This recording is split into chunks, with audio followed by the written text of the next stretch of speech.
वर्षांपूर्वीची गोष्ट आहे. एक सुंदर राजकन्या एका भल्या मोठ्या महालात राहत होती. एक दिवस तिच्या वडिलांनी म्हणजे महाराजांनी तिला वाढदिवसाची भेट म्हणून एक सोनेरी चेंडू दिला. हॅपी बर्थडे बाळा. थँक्यू बाबा. राजकन्येला हा सोनेरी चेंडू खूप आवडत होता आणि ती सतत त्या चेंडू सोबत खेळत असे.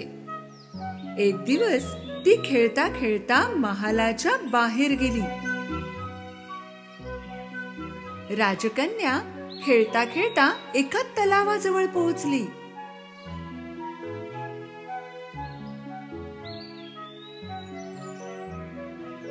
ती उभ्या उभ्या खेळताना चेंडू हातातून निसटला आणि दूर जाऊ लागला. माझा चेंडू. ती चेंडूच्या मागे धावू लागली, पण चेंडू वेगाने पुढे जात होता. पुढे जाऊन चेंडू त्या तलावात पडला आणि खोल पाण्यात बुडून गेला. अरे देवा. राजकन्या तलावाजवळ बसून रडू लागली. ओ, माझा सोनेरी चेंडू. आता मी त्याला कसा परत आणू? अचानक तिला एक आवाज ऐकू आला. हे सुंदर राजकुमारी, आपण अशा का रडत आहात? तिने अवतीभोवती पाहिले, पण तिला कळलं नाही की आवाज कुठून येतोय. काळजीपूर्वक पाहिलं तेव्हा तिला कळलं की तो आवाज एका बेडकाचा होता, जो तिच्या जवळ बसून तिला पाहत होता.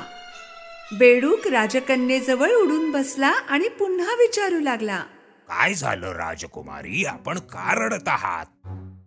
राजकन्या हैराण झाली एका बोलणाऱ्या बेडकाला पाहून. एक बोलणारा बेडूक, हे कसं शक्य आहे? अहो राजकुमारी, तुमच्या समोर बसलो आहे. आपण सांगा, काय दुःख आहे? स्वतःला शांत करून राजकुमारीने बेडकाला आपली कहाणी सांगितली.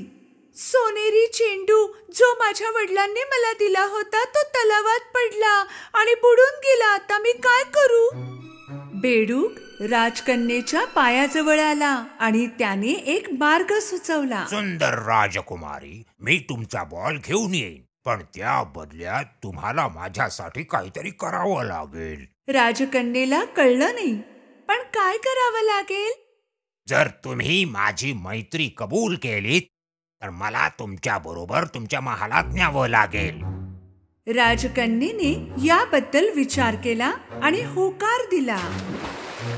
बेडकाने तलावात डुबकी मारली आणि खोल गेला. थोड्या वेळाने बेडूक सोनेरी चेंडू घेऊन वर आला आणि त्याने तो चेंडू राजकन्येजवळ फेकला. चेंडू मिळताच ती आनंदाने महालाकडे परतू लागली. राजकन्येला एकटीच महालाकडे जाताना पाहून बेडूक जोराने ओरडू लागला. राजकुमारी, आपण मला विसरलात. आपण वचन दिलं होतं मला महालात घेऊन जाण्याचं. राजकन्येने लांबून हसून उत्तर दिले. तुझ्यासारखा घाणेरडा दिसणारा बेडूक माझ्यासारख्या सुंदर राजकन्येसोबत महालात राहण्याचा विचार कसा करू शकतो? राजकन्या बेडकाला तेथेच सोडून निघून गेली. रात्री महाराज, महाराणी आणि राजकन्या जेवणासाठी टेबलावर बसले होते. ते जेवायला सुरुवात करणार इतक्यात कोणीतरी दरवाजा ठोठावला. दासीने त्यांना सांगितलं की बेडूक आलाय आणि म्हणतोय की राजकन्येने त्याला आमंत्रण दिले आहे, तो आत येऊ इच्छितो. महाराज हैराण झाले आणि त्यांनी राजकन्येला विचारले, मला कळेल का हे काय चाललंय तुझं? ते बाबा. राजकन्येने महाराजांना सगळं सांगितलं जे सकाळी तलावाजवळ घडलं होतं. जर तू बेडकाला वचन दिलं असशील बॉल मिळवण्यासाठी, तर ते तू पाळायला हवंस. महाराजांनी दासीला आदेश दिले की बेडकाला आत घेऊन यावं. थोड्या वेळात दरवाजा उघडला आणि बेडूक उड्या मारत आत आला आणि टेबलाजवळ येऊन थांबला. शुभ संध्याकाळ महाराज. थँक्यू मला आत बोलावल्याबद्दल. डराव. एक लांब उडी मारून बेडूक राजकन्येच्या प्लेट जवळ आला. दुखी होऊन राजकन्येने बेडकाकडे पाहिले. महाराज बेडकासाठी जेवणाची प्लेट मागवू लागले, पण बेडकाने त्यांना थांबवलं. प्लेटची गरज नाही महाराज, मी राजकुमारीच्या प्लेट मध्ये खाऊ शकतो. डराव. बेडूक राजकन्येच्या प्लेट मध्ये जेवू लागला. राजकन्या वैतागली, पण तिने विचार केला की जेवून नाहीतरी हा निघूनच जाईल, म्हणून गप्प बसली. पण बेडूक जेवल्यानंतरही जाण्याचं काही चिन्ह दिसत नव्हतं. जेव्हा राजकन्या उठली तेव्हा बेडूक तिच्या मागे मागे जाऊ लागला.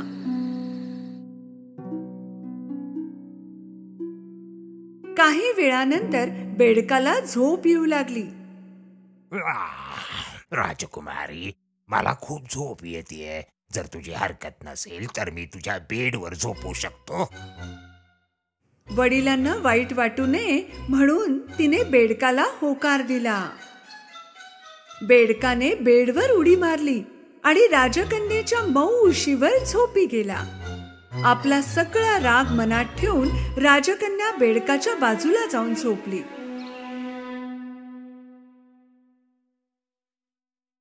सकाळ होताच बेडकाने राजकन्येला उठवलं. सुप्रभात राजकुमारी. माझी आणखी एक इच्छा आहे. वस्ती तू पूर्ण केलीस की मी ताबडतोब इथून निघून जाईन. बेडूक निघून जाईल हे ऐकून राजकन्या खुश झाली, पण तिने त्याला मुळीच कळू दिलं नाही. बरं सांग, आता मी काय करू? बेडूक राजकन्येला पाहून म्हणाला, माझी इच्छा आहे की आपण मला किस करावं राजकुमारी. राजकन्या रागाने दूर जाऊन उभी राहिली. तुझी हिंमत कशी झाली? हे होणार नाही. बेडकाच्या चेहऱ्यावरील आनंद दूर झाला आणि त्याच्या डोळ्यातून अश्रू वाहू लागले. राजकन्येने विचार केला की यात काही हरकत नाही. एक लहानसा किस तर आहे, त्यानंतर या बेडकापासून सुटका होईल. आणि राजकन्येने बेडकाला किस केला. राजकन्येने बेडकाला किस करताच पूर्ण घरात पांढरे दिवे चमकू लागले आणि इतका प्रकाश पडला की राजकुमारीला काही दिसत नव्हते. थोड्या वेळाने जेव्हा तो प्रकाश कमी होऊ लागला तेव्हा राजकुमारीला पुन्हा सारं दिसू लागलं, पण यावेळी तिला स्वतःच्या डोळ्यावर विश्वास बसत नव्हता. जिथे बेडूक उभा होता तिथेच आता एक सुंदर राजकुमार होता. राजकुमारीला भानच राहिलं नाही की हे खरं आहे की स्वप्न, आणि म्हणून तिने विचारलं, तुम्ही कोण आहात? तो बेडूक कुठे आहे? हे सुंदर राजकुमारी, मी एक दूरच्या राज्याचा राजकुमार आहे. एका चेटकिणीने तिच्या जादूने मला बेडूक बनवलं होतं. ती जादू तोडण्यासाठी मला एका राजकुमारी सोबत एक रात्र राहावं लागणार होतं आणि एक चुंबन घ्यायचं होतं. आपण मला कायम बेडूक राहण्यापासून वाचवलं. राजकन्या हैराण झाली, पण आनंदितही झाली. दोघं महाराजांकडे गेले आणि त्यांना संपूर्ण कहाणी सांगितली. बाळा, तुला बेडकाने आज एक शिकवण दिली आहे. पूर्ण सत्य जाणून न घेता केवळ दिसण्यावरून कुणाचीही परीक्षा करू नये. महाराजांनी काही दिवस राजकुमारचा पाहुणचार केला आपल्या महालात. राजकुमार आणि राजकुमारी तलावाकाठी आले, जेथे ते दोघे पहिल्यांदा भेटले होते. हे राजकुमारी, आपण माझ्याशी विवाह करून माझ्यासोबत याल? राजकन्येने मान हलवून होकार दिला. त्याच क्षणी एक आवाज ऐकू येऊ लागला. रिबिट, रिबिट. दोघांनी मागे वळून पाहिले जेथून आवाज येत होता. तलावाजवळ एक बेडूक होता. दोघांनी आपले श्वास रोखून धरले आणि त्या बेडकाच्या बोलण्याची वाट पाहू लागले, पण असं काही झालं नाही. चिंता करू नकोस छोट्या बेडका, एक दिवस तुलाही तुझी राजकुमारी मिळेल.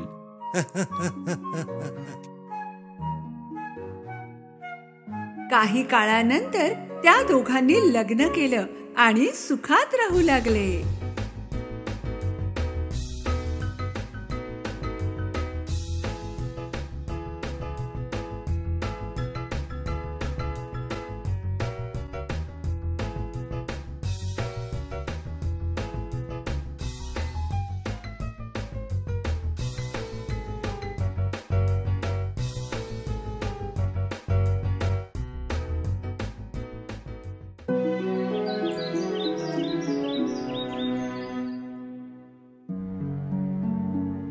एकदा एका दूर देशात एक चेटकीण राहत होती. तिच्या दुःखाचं कारण होतं की तिला मूल होऊ शकत नव्हतं. जर तिला मूल झालं असतं तर ती त्याला तिची सगळी गुपिते आणि शक्ती देऊ शकणार होती. म्हणून तिने ठरवलं की ती पहिल्या मुलीला सगळ्यांपासून लांब नेऊन अगदी आपल्या मुलीसारखं वाढवेल. वाईटाची जादू संपूर्ण जगाचा ताबा घेईल. चेटकीण राहत होती तेथूनच काही अंतरावर एक शेतकरी नवरा बायको राहत होते. एक दिवस बायकोने नवऱ्याला आनंदाची बातमी सांगितली. आपल्याला मूल होणार आहे.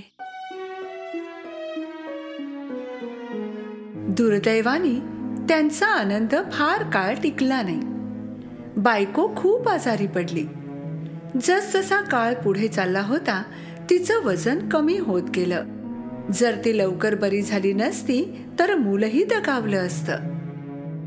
तिच्या नवऱ्याने सगळे औषधोपचार आणि आयुर्वेदिक मुळेही दिली पण ती बरी झाली नाही.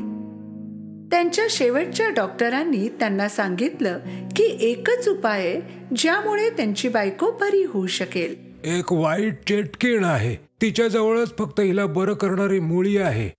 आता फक्त हाच एक मार्ग आहे. नवऱ्याने त्याचे सगळे धैर्य गोळा केले आणि चेटकिणीच्या महालात गेला. त्याने दरवाजा वाजवला. इतक्या निर्भयपणे माझा दरवाजा वाजवतोय, नक्कीच महत्वाची बाब असणार. माझी बायको आजारी आहे. तिची तब्येत खूप बिघडली आहे. मी असं ऐकलंय की केवळ तुमच्याकडेच तिच्या उपचारांची जंगली मुळी आहेत. अच्छा, पण मी का मदत करू? मी विनंती करतो, कृपया माझी मदत करा. माझी बायको गरोदर आहे. जर मी तिच्यावर उपचार केले नाहीत तर मी दोघांनाही गमावून बसेन. त्याची परिस्थिती पाहून चेटकिणीने तिचा विचार बदलला आणि त्याची मदत करण्याचा निर्णय घेतला. जर तू म्हणत असशील तर मी तुला मदत करेन. चेटकिणीने त्याला औषधी मुळ्या दिल्या. या मुळ्यांच्या पानांचा एक एक तुकडा रोज तुझ्या बायकोला खाऊ घाल, तुला तिच्यात चांगला बदल दिसेल. नवरा खुश झाला. धावत पळत घरी गेला. त्याच्या बायकोने रोज एक तुकडा खाल्ला. तिच्या तब्येतीत सुधारणा होऊ लागली आणि तिने गमावलेलं वजनही वाढू लागलं. पण काही दिवसांनी चेटकिणीने दिलेली औषधं संपली. बायकोची तब्येत पुन्हा बिघडली.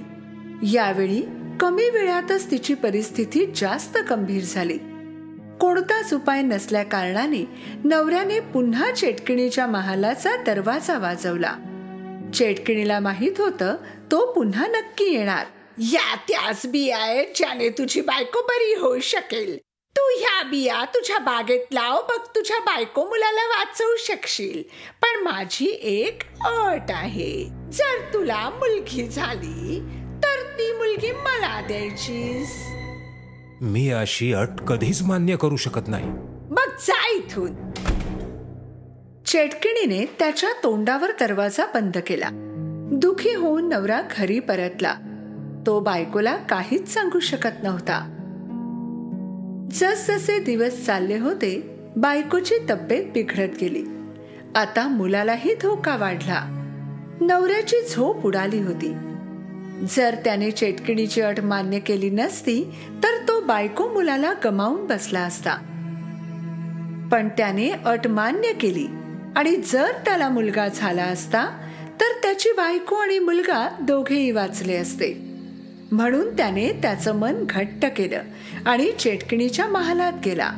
त्याने चेटकिणीची अट मान्य केली आणि बिया घरी घेऊन आला. चेटकिणीने दिलेल्या बिया त्याने बागेत लावल्या. खूपच कमी दिवसात रोप आलं. त्याने बायकोला पाने खाऊ घातली. जसजसे दिवस गेले त्याची बायको बरी होत गेली आणि तिने एका छानशा बाळाला जन्म दिला. पण नवऱ्याला भीती वाटत होती. ही एक सुंदर मुलगी आहे. त्याच दिवशी राजमहालात देखील एक उत्सव साजरा केला जात होता. राणीने एका मुलाला जन्म दिला होता. राजा खूप आनंदात होता की आता त्याच्यानंतर त्याचा राजकुमार असेल जो भविष्यात राजा बनेल. राज्यातील जनता दिलदार राजा आणि राणीवर खूप प्रेम करत असत. कोणालाही माहित नव्हतं की भविष्यात एक दिवस या दोन मुलांचं आयुष्य एकच असेल. नवरा बायकोचा आनंद जास्त वेळ टिकला नाही. त्याच दिवशी चेटकिण आली आणि तिने मुलीची मागणी केली. नवरा बायकोने जड मनाने मुलगी चेटकिणीला दिली. माझी मुलगी ती आता माझी मुलगी आहे, पण तुम्ही काळजी करू नका, मी तिची काळजी घेईन. मी हिला रपन्झेल नाव देते. चेटकिण मुलीला घेऊन जंगलात गेली, जेथे तिचा मोठा टॉवर होता. चेटकिण पायऱ्यांनी घराच्या खूप वरपर्यंत चढली. ती घराच्या शेवटच्या माळ्यावर एका खोलीत पोहोचली.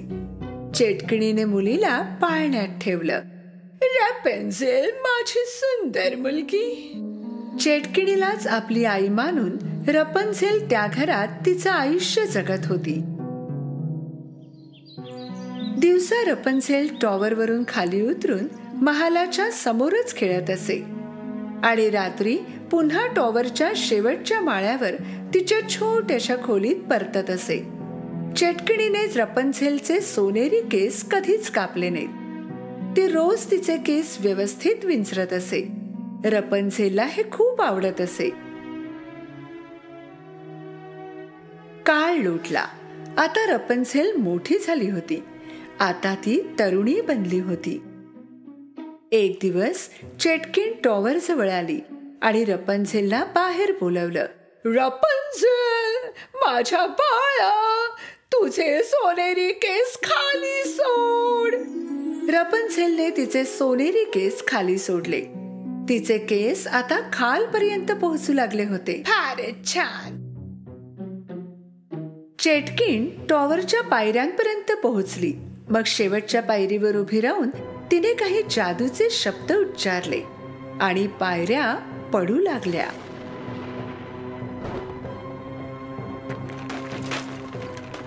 जगातले कोणतेही शब्द या पायऱ्या पुन्हा आणू शकत नाही.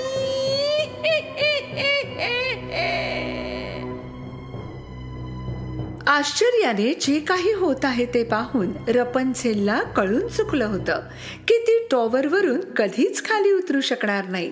चेटकिण रोज खाली उतरण्यासाठी रपन्झेलच्या केसांचा वापर करायची आणि संध्याकाळीही टॉवरच्या खाली येऊन रपन्झेलला हाक मारायची. रपन्झेल, रपन्झेल, तुझे केस खाली सोड, तुझी आई आली आहे. तिचा आवाज ऐकून रपन्झेल तिचे केस खाली सोडायची आणि त्यावरून चेटकिण वर चढायची. आई, तू मला टॉवरच्या बाहेर का जाऊ देत नाहीस? तू मला इथे का ठेवलं आहेस? माझ्या प्रिय मुली, मी तुझ्यावर खूप प्रेम करते म्हणून तुला जगातील वाईट गोष्टींपासून वाचवू इच्छिते. रपन्झेल संपूर्ण दिवस गाणे गाण्यात आणि जे पक्षी तिच्या खिडकीवर येऊन बसत त्यांच्याशी बोलण्यात घालवत असे. दुसरीकडे जो मुलगा त्याच दिवशी राजमहालात जन्माला आला होता तोही आता तरुण झाला होता. राजा आता म्हातारा झाला होता आणि त्याची इच्छा होती की त्याच्या तरुण मुलाने आता त्याची गादी चालवावी. एखाद्या राजकुमारीशी लग्न करावं आणि त्याला नातू द्यावा. अन्य राज्याच्या अनेक राजकुमारी महालात येऊन जात होत्या, पण राजकुमाराला त्यातली एकही त्याची पत्नी म्हणून पसंत नव्हती. शेवटी राजकुमार एका यात्रेकरिता निघाला, त्याच्या खऱ्या प्रेमाच्या शोधात. जेव्हा तो जंगलाजवळ पोहोचला जेथे तो टॉवर लपलेला होता, त्याने त्याच्या माणसांना विचारलं, मी या जंगलात यापूर्वी कधीही गेलो नाही. चला या जंगलातून जाऊ, कदाचित आपल्याला चांगला रस्ता सापडेल. राजकुमार, हे जादूचं जंगल आहे. ऐकलंय की जो कोणी आत जातो तो कधीच परत येत नाही. असं तू म्हणतोयस? काय सांगावं, एखादी अफवा असेल. स्वतः जाऊन बघूया ना. राजकुमार आणि त्याच्या माणसांनी जंगलात प्रवेश केला. राजकुमाराला स्वतःवर भरोसा होता, पण त्याच्या माणसांना नव्हता. काही वेळानंतर त्यांना एक टॉवर दिसला जेथे रपन्झेल राहत होती. मग त्यांनी रपन्झेलचे गाणे ऐकले.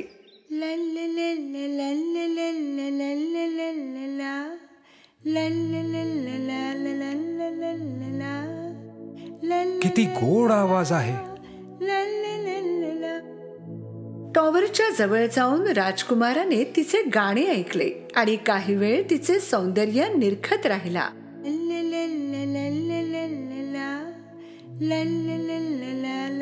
त्याच वेळी चेटकिन तेथे आली आणि तिने रपेन्झेलला हाक मारली.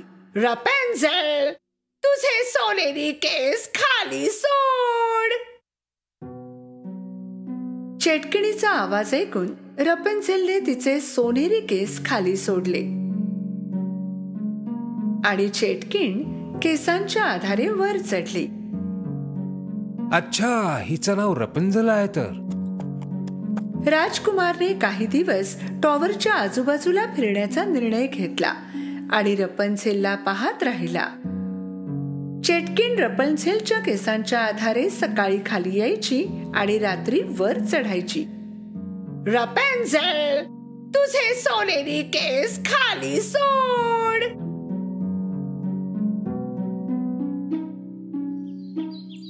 शेवटी एक दिवस राजकुमाराने सर्व हिम्मत गोळा केली आणि जेव्हा चेटकिन तेथे नव्हती तेव्हा टॉवरच्या जवळ गेला आणि हाक मारली. रपेन्झेल, रपेन्झेल.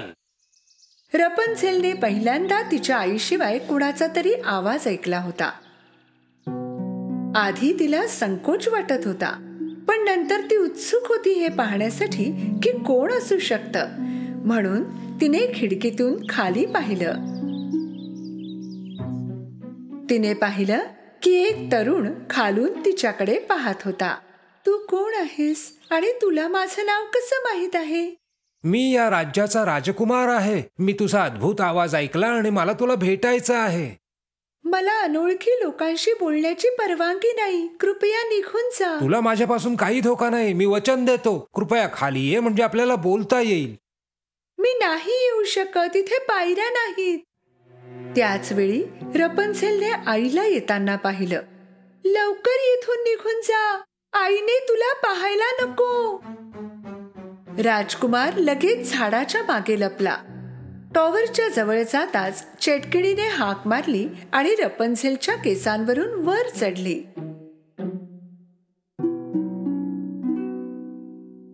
राजकुमार रोज येऊ लागला. आता ते मित्र बनले होते आणि तिलाही कळून चुकलं होतं की राजकुमारापासून कोणताही धोका नाही, म्हणून तिने खाली केस सोडले. राजकुमाराने तिचे केस पकडले आणि वर चढला. रपेन्झेल खूप उत्सुक होती. तिने यापूर्वी कधीच कोणी माणूस पाहिला नव्हता आणि आज राजकुमार तिच्या समोर उभा होता. तुला तुझ्या आईने या टॉवर मध्ये कोंडून का ठेवलं आहे? आई मला सांगते की हे जग वाईट माणसांनी भरलंय. ती माझं रक्षण करण्याचा प्रयत्न करते आहे. पण हे हास्यास्पद आहे. एखादी आई आपल्या मुलीला असं का बरं कोंडून ठेवेल? हो, हे खरं आहे की जगात वाईट गोष्टी आहेत, पण त्याचबरोबर सौंदर्य देखील आहे ना. रपेन्झेल हे पाहण्यासाठी खूप उत्सुक होती की राजकुमार जे सांगतो ते सत्य आहे का, आणि तिलाही बाहेरचं जग पाहायचं होतं. शेवटी त्यांनी मन घट्ट केलं आणि दोघांनी पळून जाण्याचा निर्णय घेतला. त्या रात्री जेव्हा चेटकिन टॉवरवर पोहोचली, तिने रपन्झेलचे केस खाली सोडलेले पाहिले. रपन्झेलने मला येताना पाहिलं असणार म्हणून केस खाली सोडलेत. टॉवर चढून गेल्यावर तिने काय पाहिलं? रपन्झेलचे केस कापून खिडकीला बांधले होते आणि रपन्झेल कुठेच नव्हती. तिला लगेच कळून चुकलं, रपन्झेल पळून गेली होती. रपन्झेलने तिचे केस कापले आणि खिडकीला बांधले आणि त्याच केसांवरून ती आणि राजकुमार खाली उतरले होते. रपन्झेल, रपन्झेल, तू मला फसवायची हिम्मत कशी केलीस? दरम्यान रपन्झेल आणि राजकुमार जंगलातून बाहेर आले. जंगल जादूचे असल्याची गोष्ट चेटकिणीने पसरवली होती. तिला तेथे कोणी येऊन रपन्झेलला पाहायला नको होतं. रपन्झेल आणि राजकुमार महालात पोहोचले. रपन्झेल सोबत राजकुमार राजा आणि राणीकडे गेला आणि पाहिलं तर राजा एकदम ठणठणीत त्याच्या समोर उभा होता. बाबा, तुम्ही एकदम बरे झाला आहात. हे कसं झालं? एका औषधी मुळीने तुझ्या बाबांना बरं केलं माझ्या पुत्रा. काय बरं म्हणतात त्याला? हो, रपन्झेल. रपन्झेल? राजकुमारने त्यांना सगळ्या घटना सांगितल्या. राजा म्हणाला की एका म्हाताऱ्या जोडप्याने त्यांना हे औषध दिलं आणि त्यांना वाईट चेटकिणीची गोष्टही सांगितली की कशी ती त्यांच्या मुलीला जन्मल्याबरोबर घेऊन गेली. राजकुमार आणि रपन्झेल त्या जोडप्याच्या घरी गेले. जसं त्या बाईने सोनेरी केसांच्या मुलीला पाहिलं, तिने लगेच ओळखलं की ही तिचीच मुलगी रपन्झेल आहे, जिला चेटकिन घेऊन गेली होती. माझी मुलगी, शेवटी तू माझ्या जवळ आलीसच.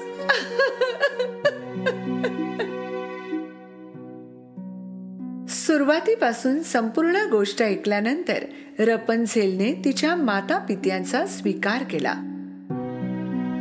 राजकुमार आणि रपन्झेलचे लग्न झाले आणि ते आनंदात राहू लागले. त्या टॉवर मध्ये अडकलेल्या चेटकिणीचे काय झाले? राजाने चेटकिणीला पकडलं आणि त्याच टॉवर मध्ये कैद करून ठेवलं आणि टॉवरच्या खाली सैनिक तैनात केले, जेणेकरून चेटकिण तेथून पळून जाऊ नये. चेटकिणी बरोबरच तिचे सगळे जादूचे रहस्य सुद्धा अदृश्य झाले.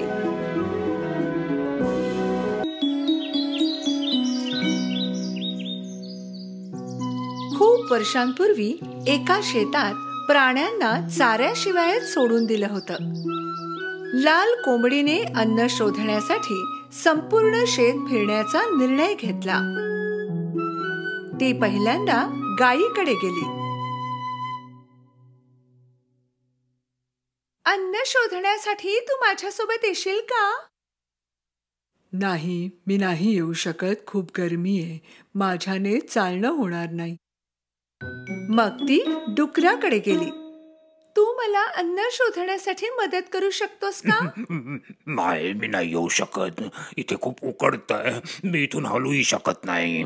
नंतर ती कुत्र्याकडे गेली. तू मला अन्न शोधण्यासाठी मदत करू शकशील का? नाही, मी नाही येऊ शकत. इथे खूप उकडतंय. मी चालूही शकत नाही. आणि शेवटी ती बदकाकडे गेली. अन्न शोधण्यासाठी माझ्या बरोबर येशील का? नाही, मी नाही येऊ शकत. खूप उकडतंय. मी पाण्यातून बाहेरही नाही येऊ शकत. जेव्हा कोणीच तिच्या सोबत यायला तयार नव्हते, कोंबडीने स्वतःच शेत सोडण्याचा निर्णय घेतला. चालता चालता तिला जमिनीवर गव्हाचे काही दाणे सापडले. तिला खूप आनंद झाला आणि ती शेतावर परत आली. तिने गव्हाचे दाणे पेरण्याचा निर्णय घेतला. तिला वाटलं की तिचे मित्र तिला मदत करतील.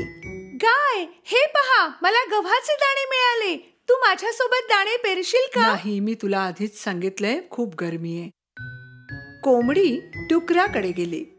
मित्रा, मला गव्हाचे दाणे मिळालेत. तू माझ्यासोबत पेरशील का? नाही, मी नाही करू शकत. यासाठी हवामान खूपच गरम आहे. नंतर ती कुत्र्याकडे गेली. मित्रा, मला गव्हाचे दाणे मिळालेत. तुला माझ्यासोबत पेरायला आवडेल? नाही, खूपच उकडतंय. आणि शेवटी ती बदकाकडे गेली. बदक, बघ, मला गव्हाचे दाणे मिळालेत. तुला माझ्यासोबत पेरायला आवडेल? नाही, एवढं उकडतंय की मी पाण्यातून बाहेरच येऊ शकत नाही. ठीक आहे, मी स्वतःच पेरणी करेन. जेव्हा तिने पाहिलं की कोणीच तिची मदत करत नाहीये, तेव्हा तिने स्वतःच पेरणी करण्याचा निर्णय घेतला. आठवडे गेले, पावसाळा आला. बी रुजलं, पालवी फुटली होती, पण बागेत उगवलेलं जंगली गवत कापणं गरजेचं होतं. गवत कापायला माझी मदत कोण करणार? इथे खूप घाण आहे, मी तुझी मदत करू शकत नाही. मी तर करू शकत नाही. मी माझी जागाच सोडू शकत नाही. मी घाणेरडा होईन. मी नाही करू शकत. माझी तब्येत ठीक नाही आहे. मी नाही करू शकत. जर असं असेल तर मी स्वतःच करेन. लाल कोंबडीने अंकुरांच्या आसपास उगवलेले जंगली गवत काढायला सुरुवात केली. गहू वाढण्याच्या काही काळानंतरच आता गव्हाच्या कापणीची वेळ आली. कोंबडी तिच्या मित्रांकडे गेली आणि विचारलं की ते पीक कापायला मदत करतील का? काय, गहू उगवलाय, पीक कापायला मदत करशील? नाही, मी नाही करू शकत. मित्रा, जरा बघ तरी गहू कसा उगवलाय. तू पीक कापायला माझी मदत करशील? नाही, मी नाही करू शकत. मला करायचं नाहीये. मित्रा, गहू उगवलाय, पीक कापायला मदत करशील? कोण? मी अजिबात नाही. ए बदका, गहू उगवलाय, पीक कापायला मदत करशील का? खात्रीने मी नाही करू शकत. ठीक आहे, मी स्वतःच करेन. लाल कोंबडीने रात्री उशिरापर्यंत काम केलं. तिने गव्हाच्या पारंब्या एक एक करून स्वतःच कापल्या.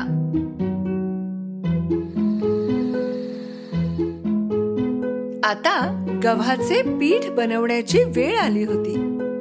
ती तिच्या मित्रांना मदत मागायला गेली. मित्रांनो, आपल्याला कणिक बनवण्यासाठी गहू दळावा लागेल. कोण कोण माझी मदत करेल? मी नाही करू शकत. मी काम करण्याच्या स्थितीत नाही. मी कोणती मदत करू शकत नाही. माझी डुलकी काढायची वेळ आहे. मी तर मुळीच मदत करू शकत नाही. मी नाही मदत करू शकत. पाण्यात उतरून थंड होण्याची गरज आहे. कोंबडीने चक्कीमध्ये गहू दळून पीठ बनवलं. चला, आता चविष्ट पोळी बनवूया. कोंबडी तिच्या मित्रांकडे गेली. ती त्यांना एक शेवटची संधी देऊ इच्छित होती. गाय, मी पोळी बनवते आहे. तू मला मदत करशील का? मी नाही करू शकत. मी काम करण्याच्या स्थितीत नाही. तुझं काय मित्रा? आज नाही. मी खूपच थकलो आहे. मी नाही करू शकत. मी नाही करू शकत आणि मला माहिती नाही पोळी कशी बनवतात. या खेपेला कोंबडीला खूप राग आला होता. ती स्वतःच स्वयंपाकघरात गेली. सर्वात आधी तिने जे पीठ बनवले होते त्याची पोळी बनवली. मग त्याला आकार दिला आणि शेवटी ओव्हन मध्ये ठेवून पोळी शिजण्याची वाट पाहू लागली. पोळीचा सुगंध पसरल्यावर तिने पोळी ओव्हन मधून बाहेर काढली. बागेत गेली आणि टेबलवर बसली. मग तिच्या मित्रांना बोलवलं. मित्रांनो, पोळी तयार आहे. कुणाला माझ्यासोबत खायची इच्छा आहे? कोंबडीच्या समोर गरम पोळी पाहून सगळे एकत्रच तिच्या समोर आले. मला थोडी पाहिजे. मला पण. खरं तर मला खूपच भूक लागली आहे. अगदी योग्य वेळ आहे. अरे वा, मला पण दे. मला पोळी आवडते. चला खाऊया. नाही, मी नाही देऊ शकत. अजिबात नाही. मी सर्व काही स्वतःच केले. फक्त मीच खाण्याच्या लायक आहे. सगळं काही स्वतःच्या बळावर. खूप आवडीने कोंबडीने पोळी खायला सुरुवात केली. पण ही गोष्ट सुद्धा विसरू शकत नव्हती की तिचे मित्रही भुकेले होते. आजपासून जर तुम्ही मदत करण्याचं वचन देत असाल तर मी माझी पोळी तुमच्यासोबत वाटू शकेन. शेतातील सगळ्याच प्राण्यांना लाज वाटत होती. त्यांना माहित होतं की ती बरोबर आहे. आम्ही तुला वचन देतो, आता आणखी आळस नाही. कोंबडीला माहित होतं की तिच्या मित्रांनी चांगला धडा शिकलाय, म्हणून तिने पोळी त्यांच्यासोबत वाटून खाल्ली. एका चांगल्या जेवणाबरोबरच आता ते भरलेल्या पोटाने आनंदात होते.